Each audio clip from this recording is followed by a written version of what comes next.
अब म मान्य खुशबु ओलीलाई समय दिन्छु। समय 3 मिनेट।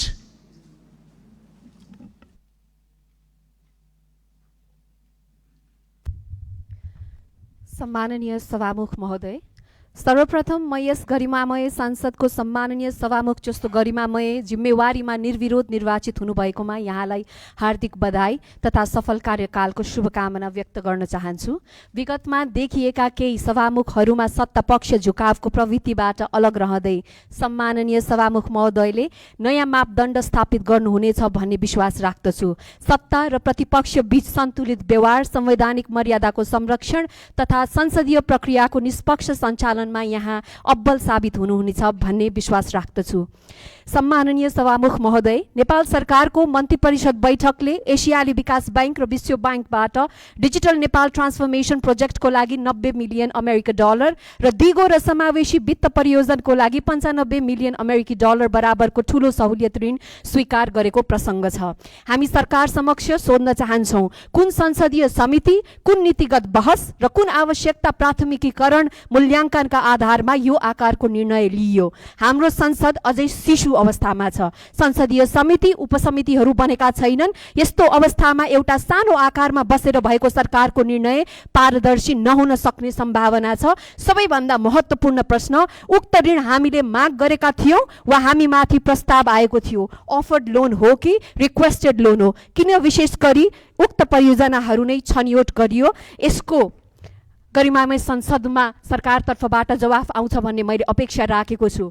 सम्माननीय सभामुख महोदय, संसदीय बजेट अनुरोधको लागि हामीलाई विभिन्न मन्त्रालय धाउन नपरोस्। यसका लागि एउटा अनलाइन पोर्टल बनाइयोस् जहाँ सांसदहरूले आफ्ना आवश्यकताहरू, भूगोलका आवश्यकताहरू राख्न सकुन्। उक्त पोर्टल सार्वजनिक गरियोस् ताकि स्वार्थमा आधारित बजेट अनुरोध रोक्न पाऊँ र जनसङ्ख्या र भूगोल अनुसार आवश्यकता मूल्याङ्कन गरे पश्चात मात्र उक्त बजेट निकास गर्ने व्यवस्था मिलाइयोस्। यस व्यवस्थाले भोलिको दिनमा सांसदहरूले बजेट बाँडफाँडमा आफ्नो हात भएको देखाएर दम्ब गर्न नपाउन्। यस्तो सांस्कृतिक अभ्यासको अन्त्य हुनुपर्छ। सम्माननीय सभामुख महोदय, मध्यपूर्व क्षेत्रमा देखिएको सङ्कटले हाम्रो कमजोर आर्थिक र कूटनीतिक आधारहरूलाई उजागर गरेको छ।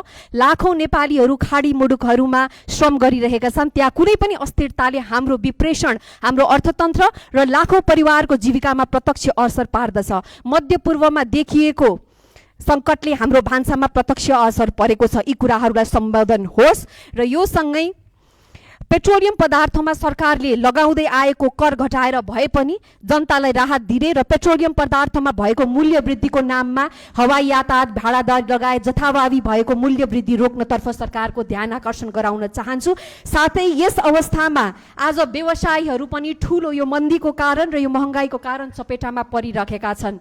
यसको लागि सरकारले व्यवसायीहरूलाई कालो सूचीमा जानु नपरोस् भनेर वित्तीय र बैंक संस्थाहरूसँग उहाँहरूको लागि पुनर्कर्जा गराउने कि लोन रिसेड्युलिङ गराउने भन्ने विषयमा सरकारको ध्यान आकर्षण गराउन चाहन्छु। र सम्माननीय सभामुख महोदय, आज देशको राजनीतिक समय सकिएको छ। अन्त्यमा म अन्त्य गरिहाल्छु। सम्माननीय सभामुख महोदय, प्रधानमन्त्री बालेन शाहले हिन्दू परम्परामा शपथ लिँदा त्यसलाई लिएर उठाइएका आपत्तिहरूले एउटा गम्भीर प्रश्न उठाएको छ कि देशमा धर्मनिरपेक्षता भनेको आफ्नो धर्म हिन्दूहरूले मान्न नपाउने हो। हामी स्पष्ट रूपमा भन्न चाहन्छौँ, नेपाललाई जनतालाई धर्मनिरपेक्ष बनाउँदै गर्दा जनतालाई सोधिएको थिएन।